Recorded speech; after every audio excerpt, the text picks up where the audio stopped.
Hello, Chelsea, and welcome to your relationship purpose reading. Since we talked last time, I started adding this synastry to the relationship purpose for like sort of an added level. And since you've been so wonderfully patient through my waves, I am happy to throw this in here to give you a bit of a deeper look into the texture of your relationship. So what this synastry does is, if you can see here, it has both of your charts lined up together um, in a way that you can see how your planets work with each other. And I know that you clearly have finished all the other videos in the class because I see your posting. Your posts are absolutely amazing. You're killing it, by the way. So um, the way that your planets work together, and I want to point out something very like that's pinging for me immediately because I'm going to focus mostly on the conjunctions. You can look for yourself here if you want to take the time at all the stars and the things that you guys, because this is clearly star crossed in like so many ways. Like that's even a freaking star. Um, but there are two mirroring uh, conjunctions here. We have this Saturn and Jupiter right here, and then the Saturn and Jupiter over here for both of you guys. So that is a teacher-student uh, sort of relationship, father-child relationship. If we are talking about past life connections here, do you feel like you're learning in this relationship? I guess that's also important because now that I look at it, the difference in your ages. So this is connected to expansion in each one of your lives. For him, with him being on the outside, it's expansion for him karmically. It's important to sort of point that out there. No, that's sort of crazy because you're on the inside. So it's expansion for you karmically. It's for him in partnership where he has a like a blind spot, a hard area. Like maybe he's not into traditional partnership with this here. Now on this end over here, when it's where he's expanding, this is for his sense of value. Um, on an area you have restriction. Do you have a restriction with work? Like you can't do what you want to? Like something about that pushes him to step outside his beliefs or to like create new laws, new rules. Like y'all are breaking rules because your Uranus is there too. Whatever restriction you have in your job, you are probably trying to buck through, especially since you just had this Saturn return here, right? Like, did you start? Well, you did. Talking to you. Yes, you step more into your art and like stuff. So this is beautiful how this turned out. He probably has something to do with that. Did he really gas you up there? Did that work together for both of you guys? Because um, this would be a really important season for you guys. And I also need to point out this vertex, with it being in his um, eighth house and being conjunct your Venus. Like this is definitely a life-changing, pivotal learning situation for him. Just you being who you are. So in this area, who you are, who you love, how you value, the unique way that you love, because it's something about you where you can only show your feelings in the dark, and it looks like it's the same for him. Um, you bond in each other's unique solitude in dark spaces.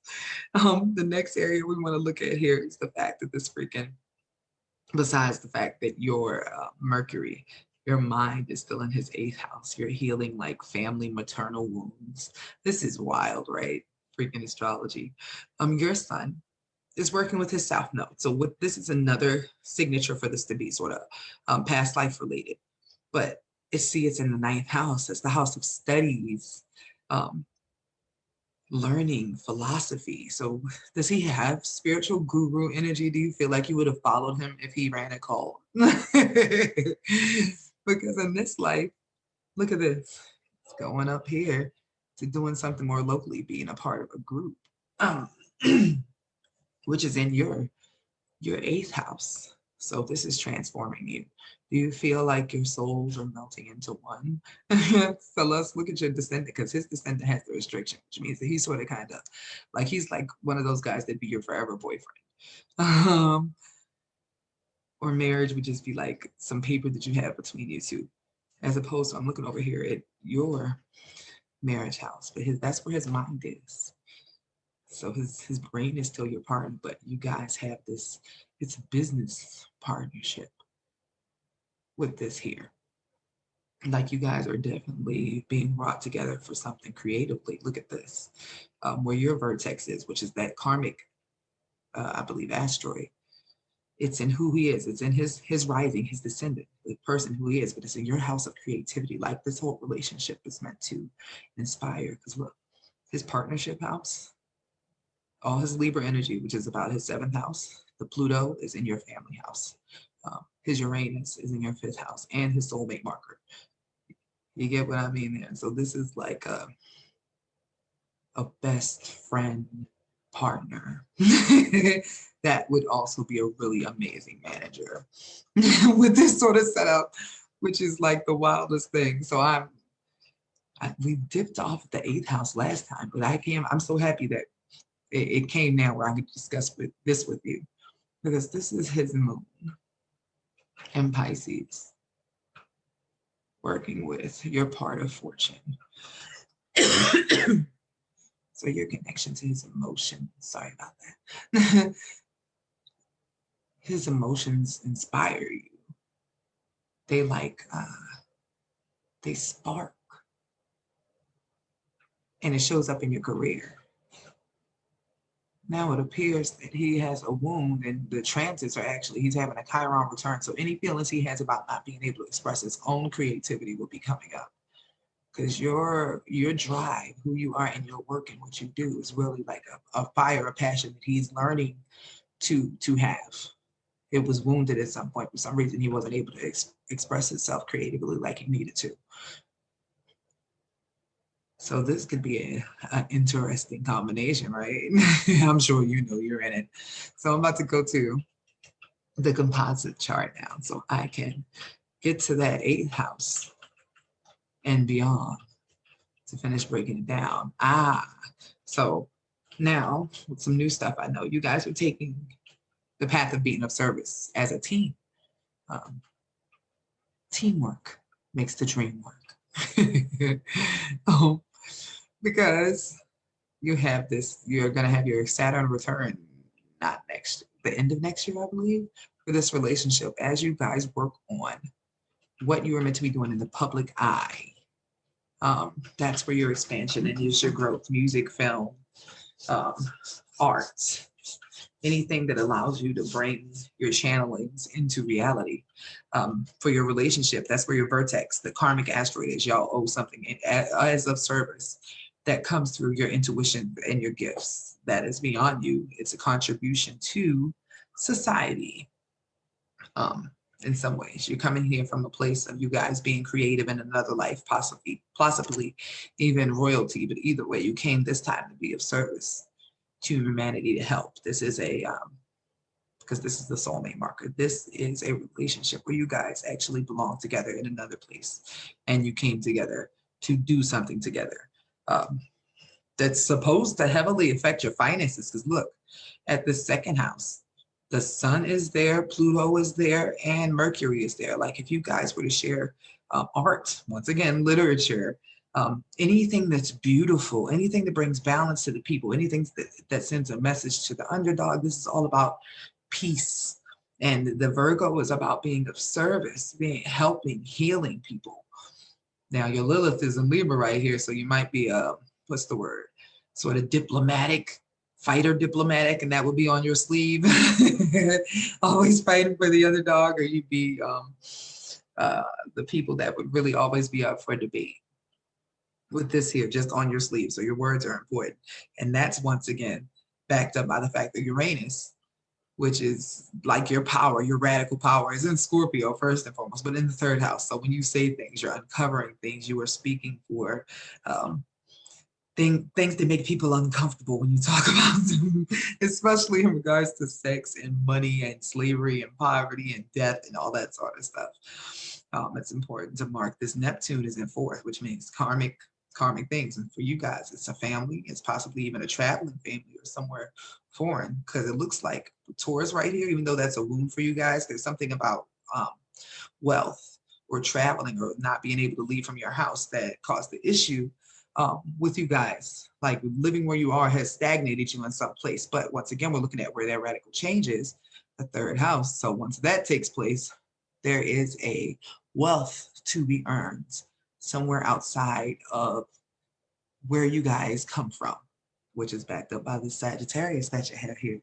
Um, Moving away would be like cool for you guys. Um, because this last part here is a working family. This fifth house here is your creativity being part of your job based on your emotions, something that you connect to a specific group with, something that you put online possibly, because every day your job is meant to be something that's online. You are fueling a certain group. And they come back around to this eighth house here. That's where your drive and passion for the identity of this relationship is. What is your cause with your Venus here as well? You are pioneering something in regards to the topics of the eighth house, something that has to do with the things that you guys discuss when it's just the two of you, because that Scorpio means most of the time you keep y'all conversations to yourself. Y'all probably say some wild shit. But those things are connected literally to this Aries energy, which is belonging to your first house, which is an important part of your mission. And with this Venus here, it belongs to your second house, which means part of what you say strongly is bringing balance to a certain group who is under recognized, if that makes sense for you. You guys are pioneering for something that has to do with sex, death, psychology, real estate, stock markets, anything that transforms people's lives, traumas. And I know you do a lot of different art, but like just there's so many levels to this eighth house and all the things that you guys obviously already know about and discuss, but you discuss alone. That's not a good thing, because this Taurus and ninth, which connects to how great you guys would be if you were free to speak somewhere where you weren't worried about your family or hearing anything, would be, this is about taking difficult topics and learning how to make them easily understandable for other people. Your ability to teach, and this is, remember, as you a couple, your ability to share what you know. This is also sort of that peaceful energy that you'd have once you get away from everything you currently know. You'd be doing a whole different type of life. You know, Taurus energy is all about that. Weed, wine, countryside, being outside, one with nature, good food, fun, freeness. So at the end of that, is this Gemini energy. And this is what's building for you guys right now, actually, because the North Node's about right here. And it will be here until January of 2022. And then we'll get into this Taurus energy where possibly you guys could move, if not beforehand. So what's going to happen is during this time, you are learning or teaching what you need to be doing in order for your career to fall into alignment, because you guys are meant to be doing something where you're known as a family and you're known for teaching or sharing knowledge or what you say or what you write, because this could once again be music. I know we discussed that before. This 11th house is representative of the groups of fans or people you appeal to, your wishes and dreams, your soul tribe, your connection to humanity, the internet.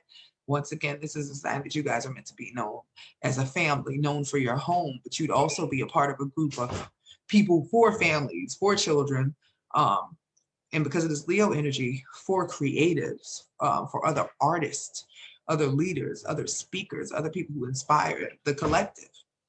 Now, the thing about this is this South Node has to be hit before you can achieve this lovely North Node. And that's sort of where you guys are in between right now. You're in the learning stage of what you guys will be speaking, what your reputation will be, what your career is.